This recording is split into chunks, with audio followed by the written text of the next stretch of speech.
દશામાના જાગરણ બાદ અમદાવાદ તંત્ર અને લોકોની બેદરકારી આવી સામે માતાજીના વિસર્જન દરમિયાન સરેઆમ જાહેરનામાનો ભંગ। અનલોક 3ની ગાઈડલાઈન મુદ્દે આજે રાજ્ય સરકારની બેઠક। સાંજ સુધીમાં ગાઈડલાઈન જાહેર થાય તેવી વકી દુકાનો રેસ્ટોરન્ટને સમયની વધુ અવધિની શક્યતા।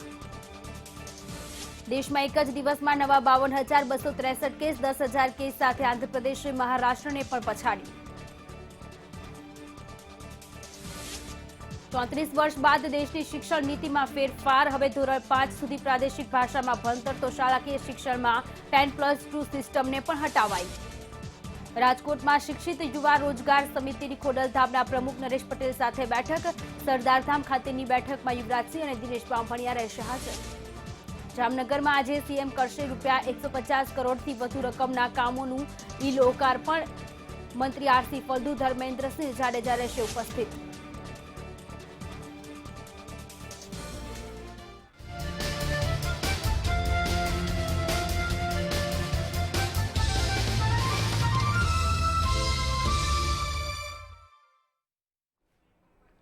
નમસ્કાર દર્શક મિત્રો, બ્રેકફાસ્ટ ન્યૂઝમાં આપ સૌનું સ્વાગત છે। સમાચારોની સાથે હું છું સોનલ પટેલ। શરૂ કરીએ બુલેટિન તે પહેલા અગત્યના સમાચારથી શરૂઆત કરીએ। કોરોના કેસને લઈને આ સમાચાર। સુરેન્દ્રનગર જિલ્લામાં 24 કલાકમાં કોરોનાના 23 નવા કેસ સામે આવ્યા છે। શહેરી વિસ્તારમાં કોરોનાના 10 અને ગ્રામ્ય વિસ્તારમાં 13 લોકો કોરોનાથી સંક્રમિત થયા છે। તમામ દર્દીઓ હોસ્પિટલમાં સારવાર હેઠળ છે।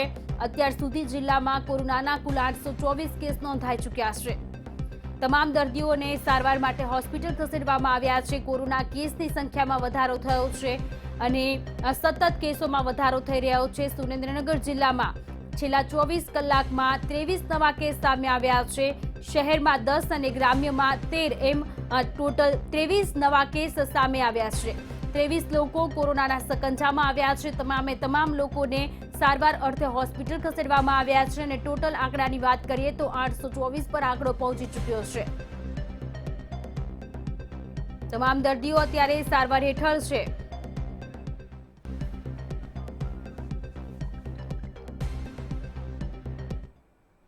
આગળ વાત કરીએ સોના ચાંદીના ભાવને લઈને આ સમાચાર મળી રહ્યા છે। સોના ચાંદીના ભાવમાં ધરખમ વધારો થયો છે।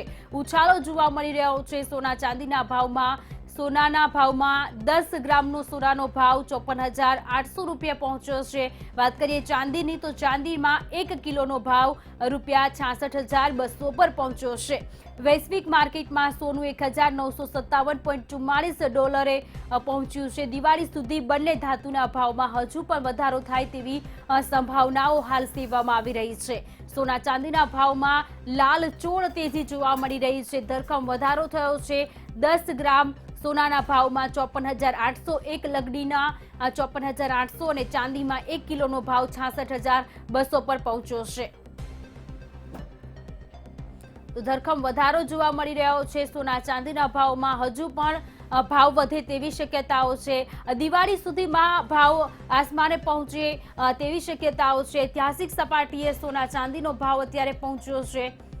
જે ગરીબ લોકો છે, મધ્યમ વર્ગના લોકો છે, તેમના માટે સોનું ખરીદવું હવે સપના સમાન સાબિત થઈ રહ્યું છે।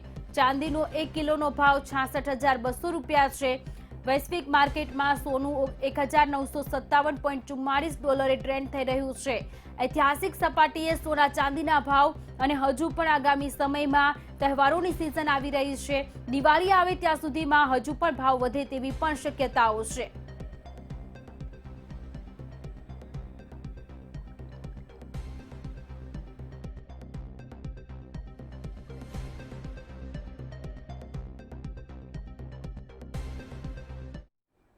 આગળ વાત કરીએ વરસાદની આંકડાકીય વિગતો પર નજર કરીએ।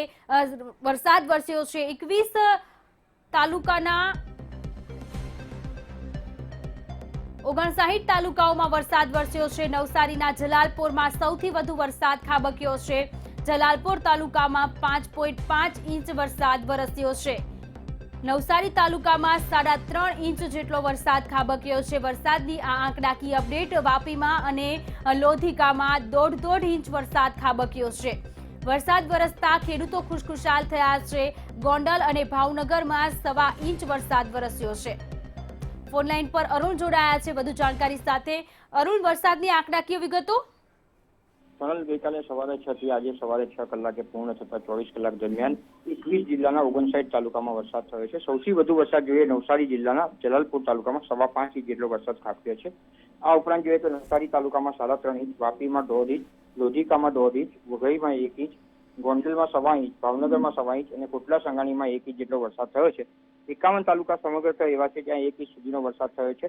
સમગ્ર રીતે જોઈએ તો ગુજરાતમાં જે સરેરાશ મોસમનો વરસાદ 30 વર્ષની તુલનામાં છે તે 34 ઇંચ જેટલો છે। આજની સ્થિતિ જોઈએ એટલે કે સમગ્ર મોસમ દરમિયાન જોઈએ તો આજે સવારે 6 કલાક સુધીમાં સમગ્ર મોસમનો ગુજરાતમાં જો જોઈએ તો 13.75 ઇંચ જેટલો વરસાદ થઈ ગયો છે, જે ટકાવારીની દ્રષ્ટિએ 41.79% થવા જેવો જાય છે। પરિણામે કહી શકાય કે આ વખતનું ચોમાસું જે છે સારું છે, ને ખાસ કરીને વાવેતરની દ્રષ્ટિએ જોઈએ તો પણ વાવેતરનો વિસ્તાર જે રીતે વધવા પામ્યો છે તે પ્રમાણે ચોમાસું ખેડૂતો અને ખેતી માટે લાભદાયી પુરવાર થયું છે। સોનલ, હાજી અરુણ, જાણકારી આપવા માટે આપનો આભાર। તો 41.39 જેટલો વરસાદ અત્યાર સુધીમાં વરસી રહ્યો છે, વરસી ચૂક્યો છે। અન્ય 51 તાલુકામાં 1 ઇંચ સુધીનો વરસાદ ખાબક્યો છે। વરસાદની આંકડાકીય વિગતો રાજ્યના 21 જિલ્લાના 59 તાલુકાઓમાં મેઘરાજા વરસ્યા, ક્યાંક ધીમી ધારે તો ક્યાંક ધોધમારે। નવસારીના જલાલપુરમાં સૌથી વધુ વરસાદ વરસ્યો છે। નવસારીના જલાલપુરમાં 5.5 ઇંચ જેટલો વરસાદ ખાબક્યો છે। નવસારી તાલુકામાં 3.5 ઇંચ જેટલો વરસાદ વરસ્યો છે। વાપીમાં અને લોધિકામાં 1.5 ઇંચ જેટલો વરસાદ ખાબક્યો છે। વરસાદ વરસતા ખેડૂતો ખુશખુશાલ થયા છે। ગોંડલ અને ભાવનગરમાં 1.25 ઇંચ જેટલો વરસાદ વરસ્યો છે। કાચા સોરા સમાના વરસાદ વરસતા ખેડૂતોમાં હરખની હેલી। કોટડા, સાંગડી અને વધઈમાં 1 ઇંચ વરસાદ વરસ્યો છે। વાત કરીએ અન્ય 51 તાલુકાની તો અન્ય 51 તાલુકામાં 1 ઇંચ જેટલો વરસાદ વરસ્યો છે। ચોમાસાની સિઝનનો સરેરાશ વરસાદ 41.39% વરસ્યો છે। અન્ય 51 તાલુકાઓમાં 1 ઇંચ જેટલો વરસાદ વરસ્યો છે। વરસાદ વરસતા લોકો ખુશખુશાલ થયા।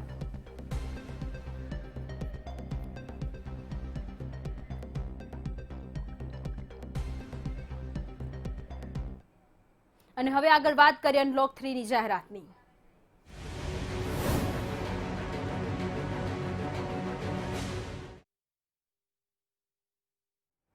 તો રાજ્યમાં અનલોક 3 મુદ્દે આજે ગાઈડલાઈન સામે આવે તેવી શક્યતાઓ હાલ સેવામાં આવી રહી છે। રાજ્યમાં અનલોક 3 મુદ્દે ગાઈડલાઈનની શક્યતા આજે બેઠક થવાની છે। સમીક્ષા બેઠક કરાશે આજે અને બેઠક બાદ સંભાવનાઓ સેવામાં આવી રહી છે કે સાંજ સુધીમાં રાજ્ય સરકાર નવી ગાઈડલાઈન જાહેર કરે। દુકાનો, રેસ્ટોરન્ટના સમયમાં વધારો કરવામાં આવે તેવી પણ શક્યતાઓ છે। અત્યારે દુકાનો 8 વાગ્યા સુધી ખુલ્લી રાખવાની છૂટછાટ મળી છે, તો સમયમાં વધારે અવધિ આપવામાં આવે તેવી સંભાવના। રાજ્યમાં આજે સમીક્ષા બેઠક મળવાની છે અને બેઠક બાદ ગાઈડલાઈન જાહેર થાય તેવી સંભાવનાઓ છે। સાંજ સુધીમાં રાજ્ય સરકાર નવી ગાઈડલાઈન જાહેર કરી શકે છે। સુરતથી સંવાદદાતા સંજય મહંત આપણી સાથે જોડાયા છે। સંજય, આજે સંભાવનાઓ છે, જો કે કેન્દ્ર સરકારે તો અનલોક 3ની ગાઈડલાઈન જાહેર કરી છે, હવે રાજ્ય સરકાર આજે કરે બેઠક બાદ તેવી શક્યતા?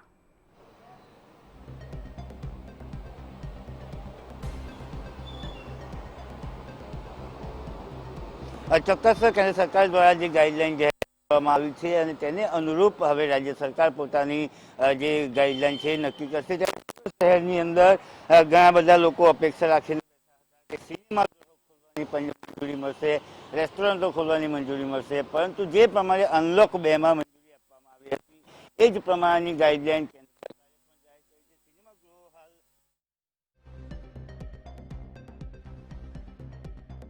એ પણ હાલ 31 ઓગસ્ટ સુધી બંધ રાખવામાં આવશે, એ જ પ્રકારની ગાઈડલાઈન છે। હવે રાજ્ય સરકાર તેમાં કેટલા ફેરફાર કરશે, રાજ્ય સરકાર શું છૂટછાટ આપે છે એના પર સૌની નજર છે। હાલ તો સુરતની જો વાત કરીએ તો સુરતમાં વહેલી સવારે જ લોકો પોતાના કામ ધંધે જવા નીકળતા હોય છે, પરંતુ જે પ્રમાણે સ્વૈચ્છિક લોકડાઉનની સ્થિતિ છે, કારણ કે સુરત શહેર કોરોનાનું મુખ્ય હોટસ્પોટ બની રહ્યું છે। કોરોનાના 300થી વધુ કેસો રોજેરોજ સુરત શહેરમાં આવી રહ્યા છે, ત્યારે પબ્લિક પોતાની જાતે જ ઘરોમાં લોકડાઉન થઈ રહે છે। અનિવાર્ય સંજોગો સિવાય તેઓ બહાર નીકળી નથી રહ્યા, એટલે કહી શકાય કે સુરતને કોરોના કાબૂમાં લાવવા માટે જે પ્રજાનો સહકાર જે મળવો જોઈએ પ્રશાસનને એ મળી રહ્યો છે। એટલે હવે રાજ્ય સરકાર પગલાં લે છે, કયા પ્રકારની મંજૂરીઓ આપે છે વેપાર ધંધા ઉદ્યોગ, કારણ કે સુરત એ હીરા બજારનું મુખ્ય હબ છે, ટેક્સટાઇલ માર્કેટ ખૂબ જ મોટો વેપાર સુરતનો છે, ત્યારે આ હીરા બજાર અને ટેક્સટાઇલ માર્કેટમાં કયા પ્રકારની મંજૂરી મળે છે? કારણ કે હાલ તો એ બંધ છે. મુખ્ય જે કોરોનાનું સંક્રમણ જે હતું એ હીરા બજારમાં સૌથી વધુ જોવા મળી રહ્યું હતું, એટલે હીરા માર્કેટ બંધ રાખવામાં આવ્યું હતું. સોશિયલ ડિસ્ટન્સના પાલન સાથે અમુક યુનિટ શરૂ કરવામાં આવ્યા હતા. ટેક્સટાઇલ માર્કેટ સદંતર બંધ છે, કારણ કે ત્યાં લાખોની સંખ્યામાં કારીગરો કામ કરતા હોય છે. આ જે બે મુખ્ય વેપાર છે એમાં કયા પ્રકારે સરકાર નિર્ણય લે છે, કયા પ્રકારની છૂટછાટ આપે છે, એના પર સૌની નજર છે. ગુજરાતનું આર્થિક પાટનગર સુરત છે, એટલે સ્વાભાવિકપણે વેપાર ધંધામાં કેટલી છૂટછાટો મળે છે તેના પર સૌની નજર છે. જી સંજય, જાણકારી આપવા માટે આપનો આભાર. તો આજે કેન્દ્ર સરકારે ગાઈડલાઈન જાહેર કરી અને હવે આજે રાજ્ય સરકાર ગાઈડલાઈન જાહેર કરે તેવી શક્યતાઓ છે. જો કે સમયમાં વધારો કરવામાં આવે તેવી પણ એક પ્રબળ શક્યતાઓ સેવામાં આવી રહી છે. આજે સમીક્ષા બેઠક મળવાની છે અને બેઠક બાદ સાંજ સુધીમાં નવી માર્ગદર્શિકા જાહેર થવાની શક્યતાઓ છે. રાત્રિ કર્ફ્યુ હટાવતા રેસ્ટોરન્ટ વેપારીઓને આશા જાગી છે. કેન્દ્ર સરકારની જે ગાઈડલાઈન છે તેમાં રાત્રિ કર્ફ્યુ હટાવી લેવામાં આવ્યું છે, એટલે અત્યારે રેસ્ટોરન્ટ રાત્રે 9 વાગ્યા સુધી ખુલ્લા રાખી શકાય છે, પરંતુ હજુ પણ સમયમાં વધારો કરવામાં આવે તેવી પણ લોક માંગ ઉઠી હતી અને તેને ધ્યાનમાં રાખી અને શક્યતાઓ એવી પણ છે કે દુકાનોની જે પરમિશન 8 વાગ્યા સુધીની છે તેમાં પણ વધારો કરવામાં આવી શકે છે.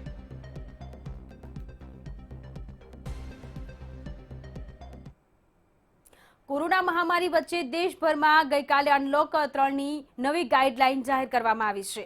આ નવી ગાઈડલાઈન પ્રમાણે નાઇટ કર્ફ્યુ હટાવી દેવામાં આવ્યું છે. તેવી જ રીતે જીમ અને યોગ સેન્ટરને ખોલવાનો નિર્ણય પણ લેવામાં આવ્યો છે. જો કે શાળા કોલેજો બંધ રાખવાનો પ્રતિબંધ યથાવત રહેશે. કન્ટેનમેન્ટ ઝોન બહારના વિસ્તારોમાં સિનેમા હોલ ખોલી શકાશે. માસ્ક લગાવવા હજુ પણ ફરજિયાત રહેશે. 15મી ઓગસ્ટે સ્વતંત્રતા દિવસની ઉજવણી પણ નિયમોને આધારિત જ થશે. કેન્દ્રીય ગૃહ મંત્રાલયે નવી ગાઈડલાઈન જાહેર કરી, જે પ્રમાણે કન્ટેનમેન્ટ ઝોનની બહારના વિસ્તારોમાં વધુ કામકાજો માટે મંજૂરી આપવામાં આવી છે. અનલોક 3 કે જે 1 ઓગસ્ટ 2020થી અમલી બનશે, તે તબક્કાવાર પ્રક્રિયામાં કામગીરીઓને પુનઃ શરૂ કરવા માટે લીલી ઝંડી આપવામાં આવી છે. નવી ગાઈડલાઈન જારી કરવામાં આવી તે રાજ્યો તથા કેન્દ્રશાસિત પ્રદેશો તેમજ કેન્દ્રીય મંત્રાલયો અને વિભાગો સાથે વ્યાપક ચર્ચા વિચારણા કર્યા બાદ તેમની પાસેથી જે અભિપ્રાયો કે મંતવ્ય મળ્યા છે તેના આધારે આ નિર્ણય લેવામાં આવ્યો.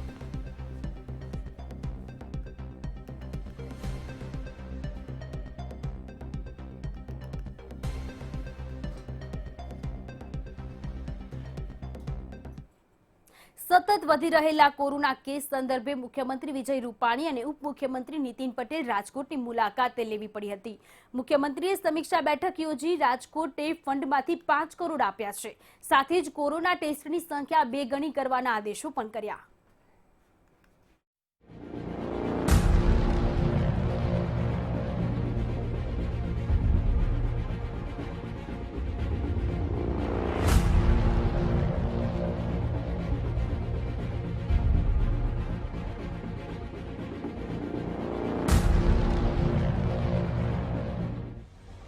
રાજકોટમાં કોરોના બ્લાસ્ટ. સીએમ ડેપ્યુટી સીએમની કોરોના કંટ્રોલ સમીક્ષા બેઠક. સીએમ રિલીફ ફંડમાંથી રાજકોટને વધુ 5 કરોડ. કોરોના ટેસ્ટની સંખ્યા કરાઈ ડબલ. રાજકોટની પરિસ્થિતિ પર કંટ્રોલ કરવાના આશય સાથે મુખ્યમંત્રી વિજય રૂપાણી, ઉપમુખ્યમંત્રી નીતિન પટેલે રાજકોટની મુલાકાત લીધી. સીએમ અને ડેપ્યુટી સીએમએ રાજકોટની કલેક્ટર કચેરી ખાતે બેઠક યોજી. આ બેઠકમાં મુખ્ય સચિવ શ્રી અનિલ મુકીમ, કે કૈલાશનાથન, આરોગ્ય સચિવ જયંતિ રવિ પણ ઉપસ્થિત રહ્યા. સીએમ રિલીફ ફંડમાંથી રાજકોટને વધુ 5 કરોડ રૂપિયા આપ્યા અને તંત્રને કોરોના ટેસ્ટની સંખ્યા વધારવા આદેશ આપ્યા. ટેસ્ટ ડબલ કરી દેવામાં આવશે અને ટેસ્ટની સંખ્યા પણ આપણે વધારીશું, જેથી કરીને ઝડપથી રાજકોટમાં જેટલું છે એનું સાફ સફાઈ થાય એટલે ખબર પડે કે આટલા લોકો કોરોનાગ્રસ્ત છે તો એની સારવાર શરૂ થઈ. સીએમ રિલીફ ફંડમાંથી વધારાના 5 કરોડ રૂપિયા પણ આજે રાજકોટને હું આ કામ માટે ફાળવું છું કે રાજકોટમાં કોઈ વસ્તુ ક્યાંય અટકે નહીં. મુખ્યમંત્રી રૂપાણીએ કોરોના સામે સરકારે ભરેલા પગલાંની માહિતી આપી અને કોરોના સામેની લડતમાં મળેલા હકારાત્મક મુદ્દાઓ ગણાવ્યા. એટલે એક વખત મહારાષ્ટ્ર પહેલો નંબર, ગુજરાત બીજો નંબર આજે ગુજરાત 12મો નંબર છે. આપણે એક સમયે 60% મૃત્યુદર હતો ગુજરાતમાં હાઈએસ્ટ, ભારતમાં હાઈએસ્ટ. આજે એ 60%માંથી 4% આપણે પહોંચી ગયા છીએ. રિકવરી રેટ પણ આપણો 74% રિકવરી રેટ છે, કે જે સારામાં સારો રિકવરી રેટ કહેવાય. કોરોના સામે સરકારની જંગ ગણાવ્યા બાદ મુખ્યમંત્રીએ કોરોનાથી બચવાના મંત્ર આપતા સ્પષ્ટ કર્યું કે જનતાએ કોરોના સાથે જ જીવવું છે. વારંવાર સેનેટાઈઝ આપણા હાથને કરવા અને બિનજરૂરી લોકો, એમાંય મોટી ઉંમરના લોકો બહાર ન નીકળે. આ 3-4 વસ્તુ જળવાઈએ. કોરોનાની વચ્ચે જીવવાનું છે એટલે આપણે અનલોક તરફ ગયા કે રોજિંદી પ્રવૃત્તિ પણ ચાલે, દરરોજનું કમાનાર ખાનાર એ પોતે પોતાની પ્રવૃત્તિ પણ કરી શકે અને સંક્રમિત ન થાય. મુખ્યમંત્રી વિજય રૂપાણીએ કોરોના સામે લડી રહેલા ગુજરાત મોડેલની IIMA પ્રશંસા કરી હોવાની વાત પણ કરી. આજે ગુજરાતમાં 1100 દંડવતી રથ ફરી રહ્યા છે. ડોક્ટર, દવા, હેલ્થનો સ્ટાફ, ડાયાબિટીસ માપવાના સાધનો, ટેસ્ટ કરવાના સાધનો, ઓક્સીમીટર્સ, ઓક્સિજન માપવાના સાધનો, આ બધા લઈને આપણે ઘરે ઘરે સર્વેલન્સ કરી રહ્યા છીએ. તો એ મોડેલને પણ દેશ આખામાં સ્વીકૃતિ મળી છે.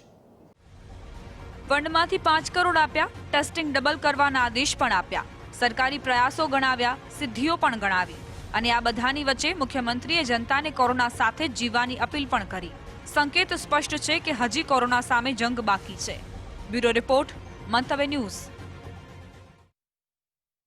આગળ વાત કરીએ અમદાવાદથી. આ બ્રેકિંગ ન્યૂઝ મળી રહ્યા છે. અમદાવાદમાં નકલી દવાનો જથ્થો ઝડપાયો છે, ઉત્પાદનો પણ ઝડપાયા છે. અમદાવાદમાં નકલી દવા અને ઉત્પાદનો ઝડપાયા છે. દાણી લીમડામાંથી ડેટોલ એન્ટી સિરપ પકડાઈ, જે ડુપ્લિકેટ હતી.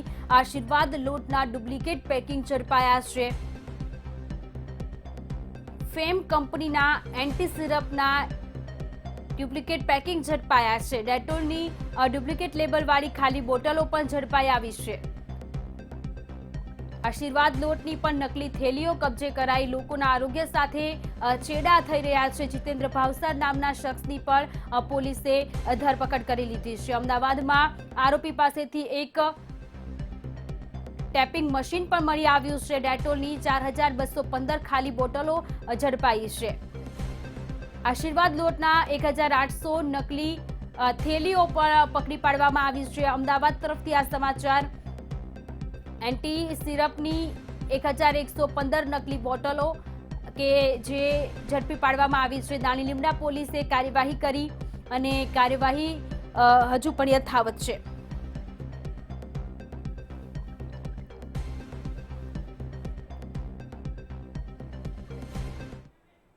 આગળ વાત કરીએ વડોદરાથી. આ બ્રેકિંગ ન્યૂઝ મળી રહ્યા છે. વડોદરામાં કોંગ્રેસના 3 અગ્રણીઓ કે જેમની અટકાયત કરી લેવામાં આવી છે. વડોદરાથી આ મહત્વના સમાચાર.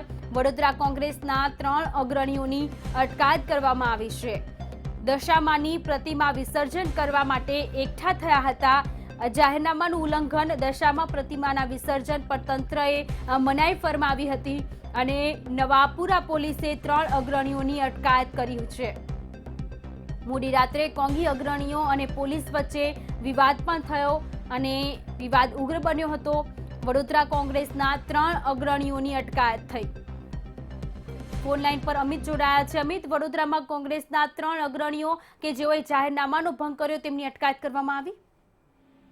જો વિવાદનું મૂળ કારણ એ હતું કે દશામાની પ્રતિમાઓના વિસર્જન પર વડોદરા મહાનગરપાલિકાએ મનાઈ ફરમાવી હતી, પ્રતિબંધ ફરમાવ્યો હતો. એટલા માટે કારણ કે વિસર્જન વખતે ખૂબ મોટી સંખ્યામાં લોકો એકત્ર થઈ જતા હોય છે અને એવામાં કોરોનાનું સંક્રમણ વધારે ફેલાવાનો ભય હતો અને તેને કારણે વડોદરા મહાનગરપાલિકા અને રાજ્ય સરકાર દ્વારા પણ ઘણા સમયથી આવા જાહેર કાર્યક્રમો ન ઉજવવા માટે, લોકોએ ભેગા ન થવા માટેના પ્રયાસો આદર્યા છે અને તેને લઈને વિવિધ જાહેરનામા પણ બહાર પડી રહ્યા છે. વડોદરા મહાનગરપાલિકા દ્વારા પણ આ જ પ્રકારનું જાહેરનામું બહાર પાડવામાં આવ્યું હતું કે અત્યારે દશામાનું વ્રત જ્યારે ચાલી રહ્યું છે ત્યારે તેની પ્રતિમાના વિસર્જન પર પ્રતિબંધ ફરમાવી દીધો હતો. એટલે કોઈ પણ જગ્યાએ પ્રતિમા નું વિસર્જન નહીં કરી શકાય. તેમ છતાં વડોદરા કોંગ્રેસના, યુથ કોંગ્રેસના કેટલાક કાર્યકરોએ ગઈકાલે રાત્રે નવાપુરા વિસ્તારમાં દશામાની પ્રતિમાનું વિસર્જન કરવાનો પ્રયાસ કર્યો અને આ દરમિયાન પ્રતિમાનું વિસર્જન કરવા માટે ત્યાં થોડી સંખ્યામાં લોકો પણ ભેગા થઈ ગયા હતા. બીજો આ પ્રકારનો પ્રયાસ નવલખી મેદાન ખાતે જે કૃત્રિમ તળાવ તૈયાર કરવામાં આવ્યું છે ત્યાં પણ થયો હતો. એટલે ત્યાં બંને જગ્યાએ પોલીસ પહોંચી હતી અને જાહેરનામાનો ભંગ બદલ નવાપુરા વિસ્તારમાં મિતેશ ઠાકોર, દેવાંગ ઠાકોર અને અમિત કોટેકર નામના 3 યુથ કોંગ્રેસના જે અગ્રણીઓ છે તેમની અટકાયત કરી દીધી હતી. આ દરમિયાન ખૂબ વિવાદ પણ થયો હતો. જોકે પોલીસે ત્રણેયની અટકાયત કરીને પ્રતિમાઓનું જે વિસર્જન છે તે અટકાવ્યું હતું અને જાહેરનામાના ભંગ બદલ કાર્યવાહી કરી હતી. જી અમિત, જાણકારી આપવા માટે આપનો આભાર.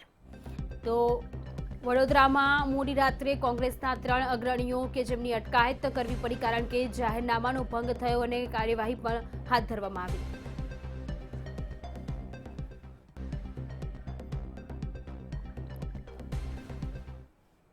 પાટનગર ગાંધીનગરથી આ બ્રેકિંગ ન્યૂઝ મળી રહ્યા છે. પાટનગર ગાંધીનગરમાં નિવૃત્ત સૈનિકો કે જેમને હવે ગાર્ડની ફરજ સોંપવામાં આવશે. ગાર્ડની ફરજ હવે નિવૃત્ત સૈનિકો જવાબદારી સોંપવામાં આવી છે. સરકારી ગોડાઉનમાં ગાર્ડની જવાબદારી સોંપાશે. પુરવઠા અને સૈનિક કલ્યાણ બોર્ડ દ્વારા આ નિર્ણય લેવામાં આવ્યો છે. રાજ્યમાં 265 ગોડાઉન પર 723 પૂર્વ સૈનિકો કે જેઓ તેમની જવાબદારી નિભાવશે. તો પાટનગર ગાંધીનગરમાં નિવૃત્ત સૈનિકોને ગાર્ડની જવાબદારી સોંપવામાં આવશે. સરકારી ગોડાઉનમાં ગાર્ડની જવાબદારી સોંપાશે. એટીએસ અને સુરત પોલીસનું સંયુક્ત ઓપરેશન સીમાં સફળતા મળી છે. ગોધરા બાદ સુરતમાંથી જૂની ચલણી નોટો ઝડપાઈ છે. જૂની ચલણી નોટો સાથે એકની ધરપકડ કરી 1.50 કરોડ રૂપિયાની જૂની નોટો જપ્ત કરાઈ છે. હાલ એટીએસે આરોપીની પૂછપરછ શરૂ કરી. અમદાવાદમાં ક્રાઇમ બ્રાન્ચે નકલી નોટ છાપતા તેમજ બજારમાં વટાવતા 2 શખ્સોની ધરપકડ કરી છે. ₹200 તેમજ 500ની 436 જેટલી નકલી નોટો સાથે ભાઈકાકા નગરમાં અંજય અપાર્ટમેન્ટમાં રહેતા 2 શખ્સની ધરપકડ કરી. ઉદય પ્રજાપતિ અને મિત પ્રજાપતિ નામના બંને યુવકો મૂળ પાટણના રહેવાસી અને અમદાવાદમાં ઘણા સમયથી રહેતા હતા.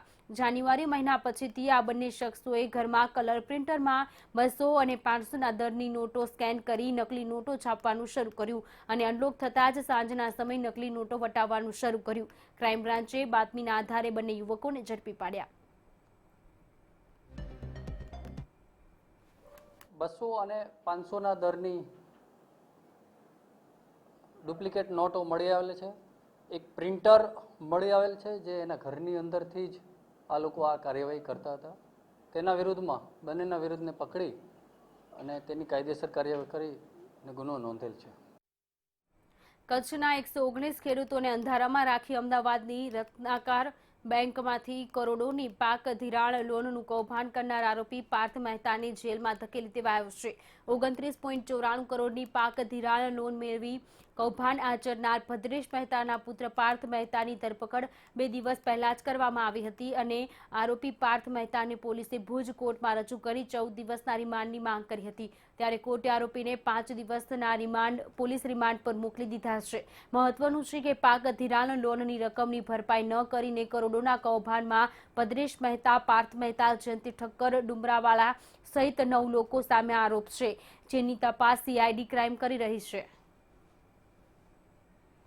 સીઆઈડી ક્રાઇમ તરફથી આજે પાર્થ ભદ્રેશ મહેતાને અમે આજે અટક કરી અને સ્પેશિયલ એસીબી કોર્ટ સમક્ષ એને રજૂ કર્યા છે અને કોર્ટે અમારા રિમાન્ડના કારણોને ધ્યાને લઈ ગુનાની ગંભીરતા અને જે 29 કરોડનું મોટું ફ્રોડ છે જે રાજ્ય સરકારની સાથોસાથ આરબીએલ બેંકને જે ચૂનો લગાડવાની વાત છે કોન્સ્પિરસીમાં, એ કેસની અંદર આજે પાર્થ ભદ્રેશ મહેતાને 2 ઓગસ્ટના બપોરે 2 વાગ્યા સુધી નામદાર અદાલત સમક્ષ રજૂ કરવાના એ રીતે 5 દિવસના રિમાન્ડ આજે આપેલા છે. આગળ વાત કરીએ, બ્રેકિંગ ન્યૂઝ મળી રહ્યા છે અમદાવાદથી. અમદાવાદમાં દશામાના વ્રતની પૂર્ણાહિતિ થઈ છે. પૂર્ણાહિતિ થઈ અમદાવાદમાં દશામાના વ્રતનો અંતિમ દિવસ અને પૂર્ણ થયું છે.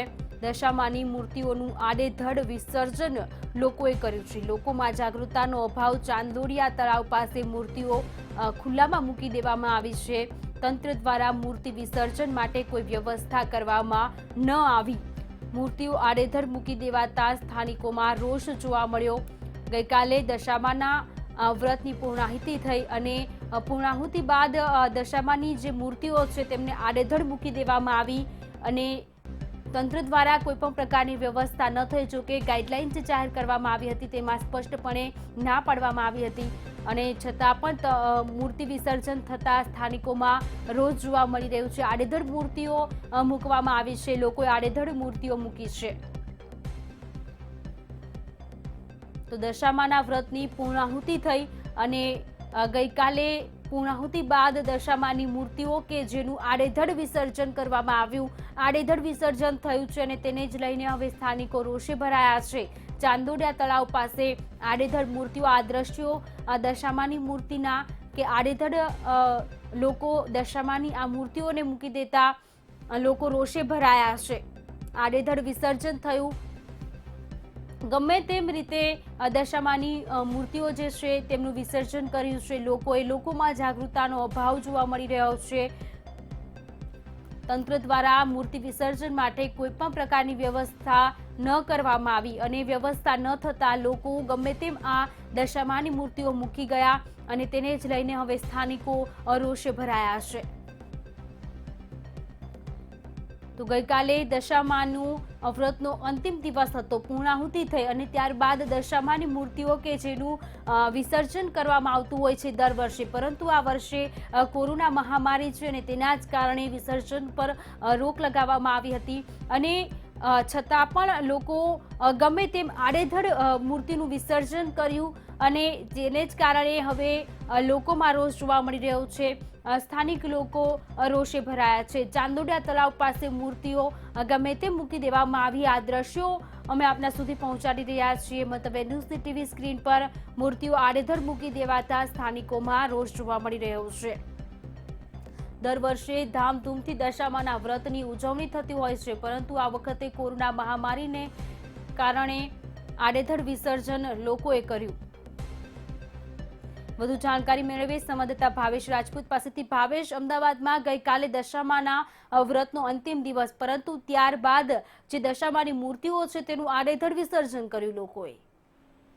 સોનલ, જે પ્રકારે અમદાવાદના દ્રશ્યો ટીવી સ્ક્રીન ઉપર જોવા મળી રહ્યા છે, ખાસ કરીને અમદાવાદના સાબરમતી રિવરફ્રન્ટની આસપાસના વિસ્તાર હોય કે પછી જે તળાવ અમદાવાદના હોય, ત્યાં દશામાની મૂર્તિઓને આડેધડ લોકોએ વિસર્જન કર્યા હોય તે પ્રકારના દ્રશ્યો જોવા મળી રહ્યા છે. દર વર્ષે આ જ પ્રકારની સ્થિતિ સર્જાતી હોય છે. સરકાર અને કોર્પોરેશન વારંવાર લોકોને અપીલ કરતી હોય છે કે માટીની મૂર્તિ વાપરો અને પીઓપીની મૂર્તિને ના વાપરો, પરંતુ ક્યાંક ને ક્યાંક લોકોમાં હજુ પણ જાગૃતતાનો અભાવ હોય તેવા દ્રશ્યો જોવા મળ્યા. ખાસ કરીને ચાંદોડિયા તળાવની આસપાસના જે વિસ્તારો છે ત્યાં હજારો લોકોએ દશામાની મૂર્તિઓ છે તે આડેધડ મૂકી દીધી છે, આડેધડ વિસર્જન કર્યા છે, જેના કારણે એક તરફ પ્રદૂષણમાં વધારો થશે અને ચોક્કસથી કોર્પોરેશનની કામગીરીમાં પણ વધારો જોવા મળશે. જી જાણકારી આપવા માટે આપનો આભાર. તો મૂર્તિઓ આડેધડ મૂકી દેવાતા સ્થાનિકોમાં રોષ જોવા મળ્યો છે. અમદાવાદમાં દશામાના વ્રતની પૂર્ણાહુતિ કાલે થઈ. ગઈકાલે અંતિમ દિવસ હતો, પરંતુ ત્યારબાદ જે વિસર્જનની જે પદ્ધતિ છે તે પદ્ધતિમાં હજુ પણ લોકોની બેદરકારી સામે આવી. તો આ સાથે જ બ્રેકફાસ્ટ ન્યૂઝમાં અત્યારે આટલું જ. વધુ સમાચાર અને માહિતી માટે જોતા રહો મંતવ્ય ન્યૂઝ. નમસ્કાર.